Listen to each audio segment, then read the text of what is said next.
So I'm here at 2000 Trees with Jeremy from Comeback Kid. That's right. And how you been, Jeremy? Not too bad, just kind of walking around the grounds, not doing too much of anything, just checking it out. Got any bands yet? Or? No, not really. I'm old, I'm 43. I catch rays more than bands these days, so it's not sunny anymore like we were saying. No, it's not. It was great to catch a tan earlier, but not so much now. So the heat has kind of died down a little bit here, but Comeback Kid from Winnipeg. That's right. So, some of the best bands come from Winnipeg. I mean, you got Fozzy. That's the only one I can think of at the moment. But how is it in Winnipeg? I've been. It's, Winnipeg's one of those cities that it doesn't have a lot going on in terms of like world-class city. We don't have mountains like Vancouver does. We don't. So I think a lot of people do music. Bands like Propaganda, Weaker Thans. That's where we got our start, right? So you freeze in the winter, so you're in the basement, playing music. So yeah, is the only thing that gets you by, really. For a lot of people. And you formed in 2000, and it's coming up to 2020 now. Right. So you'll be around for 20 years. Crazy. Planning anything big, or? I don't know if anything big. We've just been talking with our booking agents, like at home and abroad, about what the best way to approach it would be. Do we want to have it like in big venues or whatever? Do we want to kind of have it smaller venues, keeping it real kind of thing? We haven't quite got there yet. So either way, I think it'll be a fun celebration of like, holy shit, this is 20 years. So yeah, they're sure to have flown by as well. I mean, it's hard to believe. 20.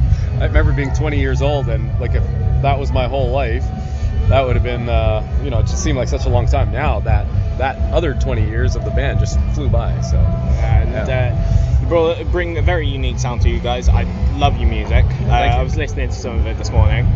Do you have a favorite song in mind over the past 20 years that you've been doing this? Oh boy. I think some of your favorites sometimes come along a little later in your career, because the newer stuff is sometimes what you're more excited about than the stuff that you've played for 15, 20 years. But at the same time, I think if I was to pick one song outside of Wake the Dead, which I guess is kind of the song that we're known for if you only know one song, it would have to be maybe False Idols Fall, which is the first song on Wake the Dead, which kind of, I feel, it just has a good like set the tone type thing for our sound overall. It's got a little bit of that melody and some of those sing-alongs. Not a crazy hard breakdown, but it's got basically all the elements that we've kind of had throughout our records. So that might be the one that stood the test of time for the older ones. And again, kind of switching the question around a little bit, over the past 20 years, do you have a song that you kind of dislike, that you think was hard to produce, that sort of thing? Yeah, that's the thing when you're in the studio and you're sorting through your whatever you brought with you, 10 to 15 songs, and people have different ideas or maybe different vested interests in the songs. You butt heads and you try to make things work with little compromises here and there, and sometimes it doesn't work. I don't know if I'm going to name any songs, but we've also had ideas that have gone to the wayside because someone had a really strong opinion about it not happening, whether that was me or somebody else. So we've had some, probably to some people, great ideas, and to other people not so good ideas that didn't make it onto records. But as far as like everything that we've had recorded and put out there, there's nothing that I'm embarrassed about, but there's definitely things that if it was just me personally, I would have done differently. And I can 100% guarantee you the next person would say that, and the next person, you know what I mean? It's just of course. Personal opinion, right? That's just part of being in a band. And Comeback Kid started as a side project originally, didn't it? Kind of. We wanted to push it hard, but we also, at the time, me and Andrew had something else going on. So we approached it with, we want to put everything we have into this, but we're kind of splitting, our time between two bands. And then eventually that one kind of slowed down and this one took off. So once the other one was able to slow down, that's when you were able to kind of put that as your main focus. Malevolence, what's up?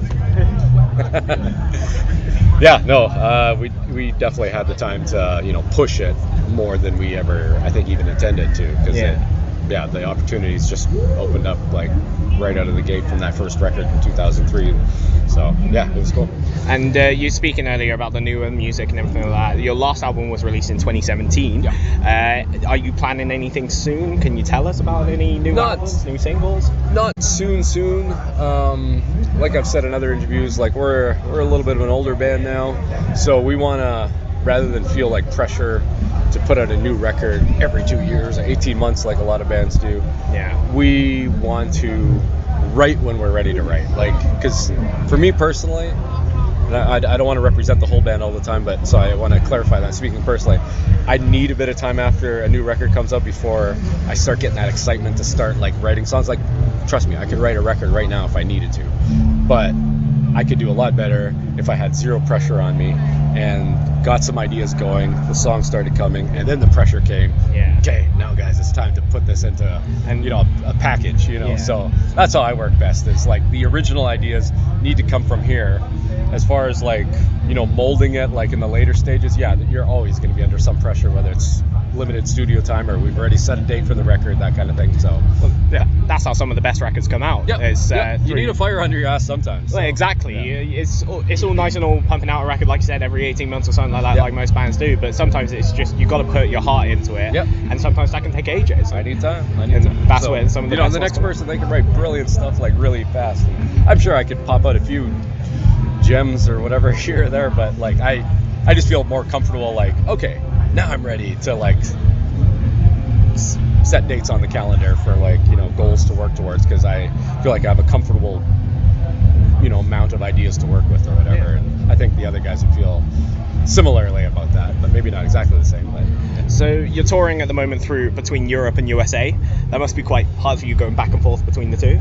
Yeah. Or are you kind of used to it by now? Used to it by now. Travel's travel. It's not always fun. It sucks half the time, but airports, they'll hurry up and wait. But yeah, that's all part of the game. Like you got to travel to play gigs. We play gigs, so we got to travel. Oh yeah, of course. It's a vital part of being a band. Yeah. But do you have sort of a favorite place that you like to play, a favorite venue? I think one of my all-time favorites is in Germany, in a city called Leipzig. This place called Coney Island, and right from the first time we played there to we just played there earlier this year, it's always awesome. The staff is great. Just the setting where the venue is, it's just really laid back, old punk style, and it's just great. Yeah. Well, thank you very much for coming along. I'm hoping to catch you set later. Absolutely. Thank you very much. Hey, cheers.